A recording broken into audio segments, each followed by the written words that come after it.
తాకట్టులో ఉన్న బంగారాన్ని విడిపించి ఆ రోజు ఆన్లైన్ రేటుకే మేము కొంటాం. Sharma gold company. నమస్తే, వెల్కమ్ టు సుమన్ టీవీ. నేను మీ యామిని.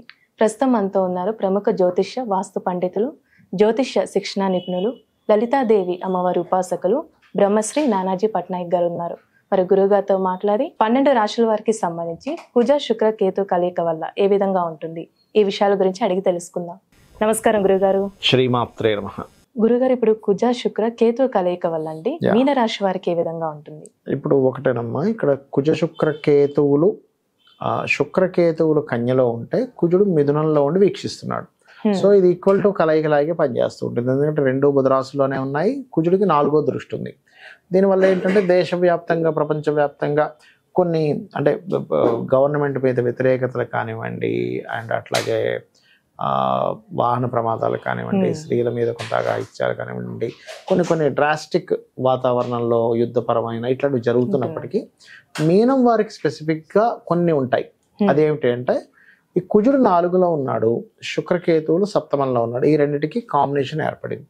సో ఇలా ఉన్నప్పుడు పర్టికులర్గా వీళ్ళు జాగ్రత్త తీసుకోవాల్సిన అతి ముఖ్యమైన విషయం ఏంటంటే, సర్వసాధారణంగా చాలా కాలం నుంచి వీళ్ళకి లగ్నంలో రాహు ఉండి సప్తమంలో ఎప్పుడైతే కేతువు ఉన్నాడో వివాహ నిర్ణయాలు జాగ్రత్తగా తీసుకోవాలని చెప్తున్నాం. దాంతోపాటు ఇప్పుడు శుక్రుడు వివాహ కారకుడు అక్కడికి వచ్చి నిలిచిపడ్డాడు. అంటే ఏమిటి, ఎట్టి పరిస్థితుల్లోని తొందరపడి వివాహ నిర్ణయాలు తీసుకోవద్దు. ఎందుకంటే చాలా మంది ఏం చేస్తారు, ఇప్పటికే చాలా సంబంధాలు చూసాం, సరే ఏదో ఒకటి వాళ్ళు ఓకే చేసేసారు, ఓకే చేద్దాం, అక్కడే పప్పులో కాలేస్తారు వీళ్ళు. కాబట్టి వివాహ నిర్ణయాలు తొందరపడి పనికిరావు. పార్ట్నర్షిప్స్లో మనం అగ్రిమెంట్ చేసుకుంటూ ఉంటాం పార్ట్నర్స్తో.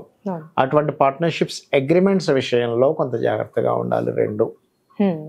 మూడవది ఏమిటి అని చెప్పి చూసుకున్నట్లయితే పర్టికులర్గా ఇక్కడ గమనించినట్లయితే ఒక్కొక్కసారి చూడండి, మీన లగ్నం వారికి ఎవరో ఏదో ఆశ చూపించినందుకు అక్కడిక్కడికి వెళ్ళడం వల్ల కొన్నిసార్లు అది వీళ్ళకి చాలా పెద్ద, అంటే ఒక్కొక్కసారి అయ్యో అమ్మో నాకు త్రుటిలో నాకు గండం తప్పింది అంటూ ఉంటారు. అటువంటి గండం కూడా తప్పేటువంటి ఛాన్సెస్ ఉంటుంది. కాబట్టి కొంచెం జాగ్రత్తగా ఉండాలి.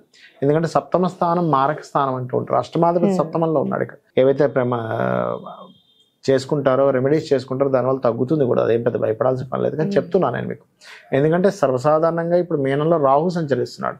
ఇమాజినేషన్స్, ఆశ, ఇప్పుడు ఎప్పుడైతే రాహు సంచరిస్తుంటాడో మీన రాశిలో మోసపోతుంటారు ఎక్కువగా ఈ టైంలో. కాబట్టి ఏమిటి, ఎవరో ఏదో పార్ట్నర్ ఏదో ఆశ చూపించారు, జీవిత భాగస్వామి కావచ్చు, బిజినెస్ పార్ట్నర్ కావచ్చు, సమాజంలో ఏదో జరుగుతున్న దాని గురించి వీళ్ళు వెళ్ళి అక్కడ మోసపోవడం కావచ్చు, ఇట్లాంటివి ఉంటాయి. కాబట్టి అవకాశం ఎక్కువగా ఉంటుంది. కాబట్టి ఈ విషయంలో జాగ్రత్తగా ఉండాలి.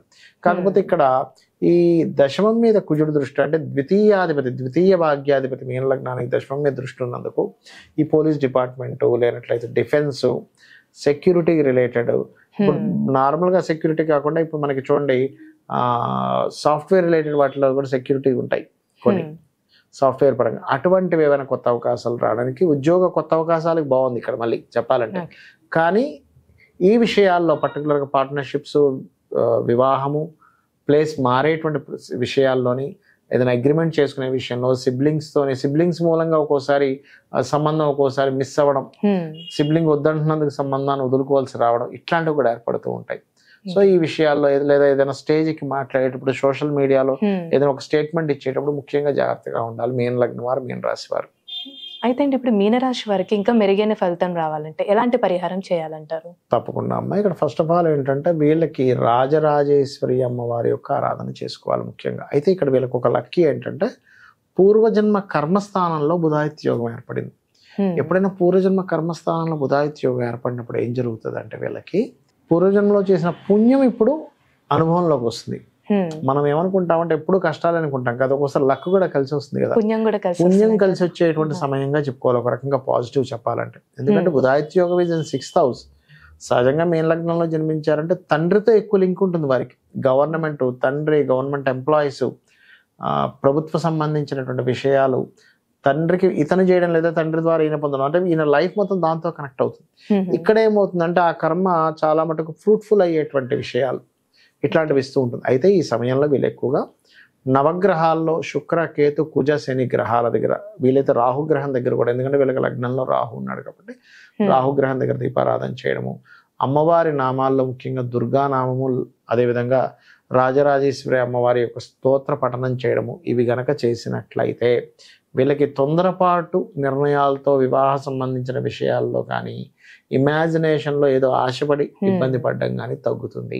ఇప్పుడు ప్రపంచవ్యాప్తంగా చూసుకున్నట్లయితే ఏ విధంగా ఉంది? మనం ఆల్రెడీ ఉట్టి శుక్రకేతువుల కలయిక ఒక 10-15 రోజుల క్రితం నుంచి ముందే మనం చెప్పాము. ఏంటంటే కొంచెం స్త్రీల మీద కాస్త ఈ అఘాయిత్యాలు, ఎందుకంటే శుక్రుడు స్త్రీల కారకుడు అమ్మ. ఈ కేతువుతో కలిసినప్పుడు కుజుడు దృష్టి ఉన్నప్పుడు ఇట్లాంటివి జరుగుతాయని చెప్పి మనం ఆల్రెడీ ప్రిడిక్ట్ చేసాం. అదే రకంగా మనకు కనబడుతుంది కూడా. నిన్న మొన్న ఏదో సంథింగ్ ఈ పార్టీ వాళ్ళు ఏదో చేశారు, ఒక హీరోయిన్ విషయంలో కూడా మనకి జరుగుతుంది. అంటే ఏమిటంటే దీని ప్రభావం ఇంకో 18 రోజుల వరకు దీని ప్రభావం ఉంటుంది. అదేవిధంగా ఈ కుజుడు ఇప్పుడు ఈ మిథునంలో ఉండడం కాకుండా నెక్స్ట్ సెప్టెంబర్ 20కి కర్కాటకంలో కూడా వెళ్తాడు. అప్పుడు ఆ కుజుడు శుక్రుడిని కాకుండా శుక్రుడి సంబంధం కాకుండా అక్కడ శని సంబంధం కూడా పెట్టుకుంటాడు.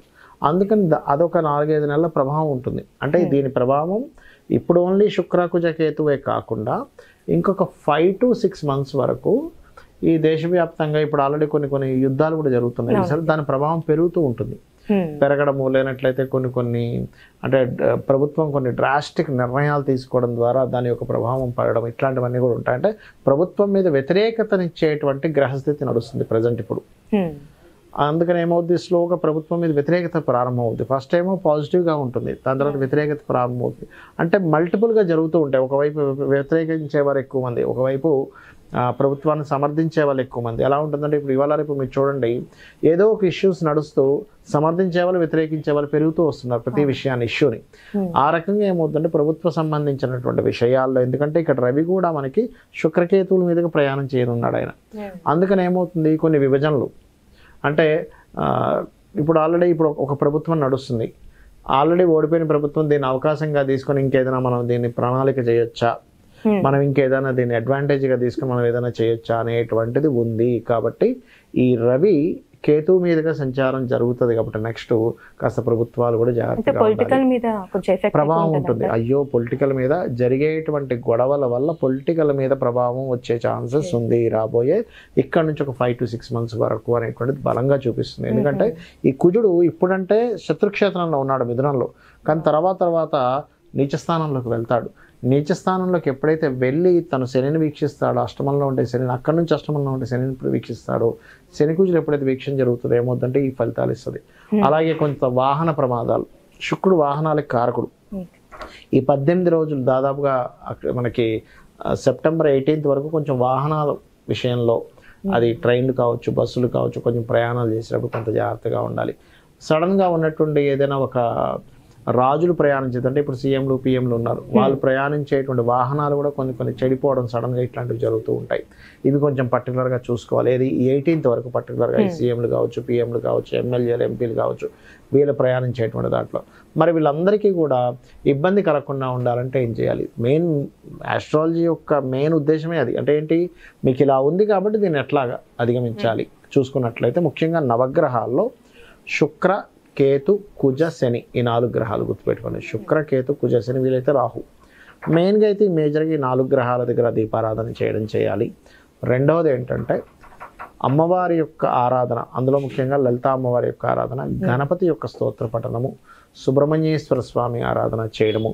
బయటికి వెళ్ళే ముందు వీలైతే ఏదైనా ఇంపార్టెంట్ వర్క్స్కి వెళ్తున్నప్పుడు కొంత చండీ పారాయణం వినడము, లేనట్లయితే ఓం దుర్గాయ నమః అనే నామస్మరణ చేయడము, ఇలాంటివి కనుక చేసుకున్నట్లయితే బాగుంటుంది. అయితే కొంతమందికి ఇందులో మనం ఇప్పుడు రాశి ఫలాలకు సంబంధించిన ఒక్కొక్క రాశి చెప్పుకున్నాం, కానీ కొంతమందికి రాశి తెలియదు.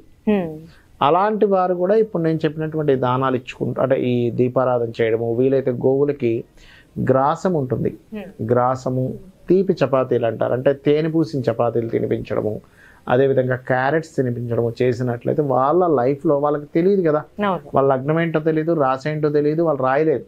అలాంటప్పుడు మరి గ్రహస్థితి వచ్చింది ఎలా ఉంటుంది అని డౌట్ వస్తుంది. ఈ పరిహారం కనుక చేసుకున్నట్లయితే ఇబ్బంది అనేటువంటిది రాదు. ఈ విధంగా చేసుకోవచ్చు.